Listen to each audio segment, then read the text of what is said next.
はい、YouTube、オーノマン TV のオーノマンです。皆さん聞いてください。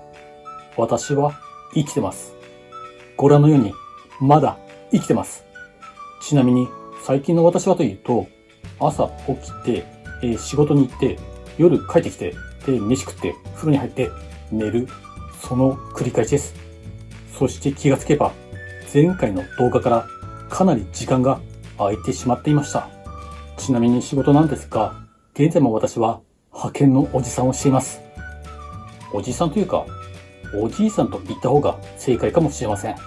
仕事内容としてはデータを決められたフォーマットに入力して、印刷して書類を作るみたいな感じの事務仕事。Excel ができれば誰でもできます。これで時給1200円。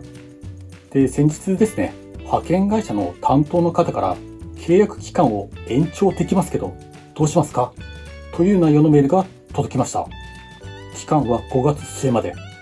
とりあえず私はお願いしますと返信しました。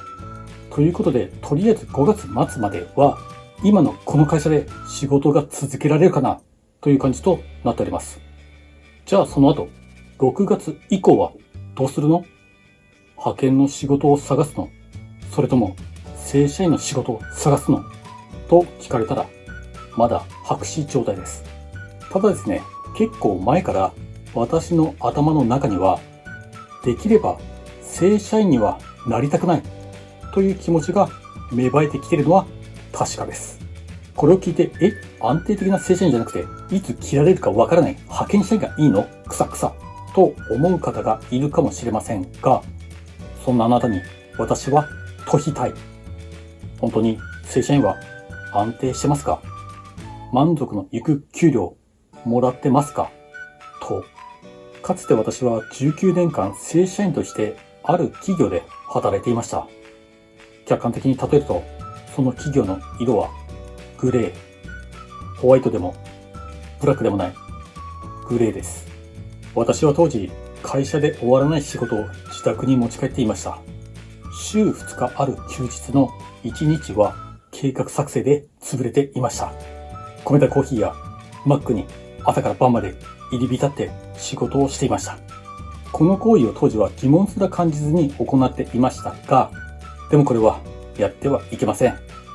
会社内で仕事が終わらないというのは、本人もですが、その会社に問題があると私は思います。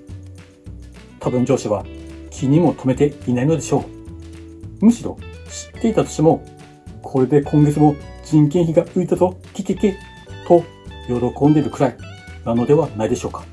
そして見えない頑張りをしていたにもかかわらず、上司から褒められたことは私はほとんどありませんでした。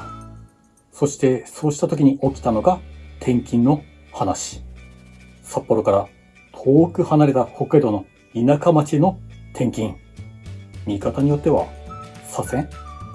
そしてそれとほぼ同時に発覚したのが、乳がんを患っていた私の母の余命宣告。サラリーマンにとって転勤は会社命令。仮にそれを断るということは退職を意味します。見方を変えれば、サラリーマンにとって行きたくない土地への転勤はリスクの何者でもありません。そう思いませんか？なので私は思い切ってその会社とおさらばし、札幌の実家に戻ることにしました。その後私は職業訓練校に通い、そこで知り合ったおっぱいの大きな女性と仲良くなろうと頑張りましたが、ダメでした。また肝心の職業訓練校で学んだ知識の活かせる仕事にもつけませんでした。そんな中、ハローワークのおばちゃんに勧められたのが現在の派遣の事務仕事です。仮に今年の6月までいれば丸2年になります。派遣は3年働けばその会社で正社員になれるんじゃないのと思うかもしれませんが、それはないです。もし私がそれを希望したとしても、それはありえないんですよ。そういう会社に勤めてます。話せる時が来たら話したいと思います。前職を退職した後、以前は再就職するなら当然正社員という気持ちが強かったのですが、今は違います。正社員でも派遣社員でもない違う働き方をしたいという気持ちでいます。目指すべき目標は個人事業主です。じゃあ具体的に何をするかは決まってませんが、また今度いつの日かこの考えに至った経緯を次は金銭的な面からもっと詳しくお話ししたいと思います。とりあえず本日のお話は以上です。もしこんな悩める派遣社員に興味のある方はぜひチャンネルの登録をお願いいたします。それでは皆さん、バイバイ。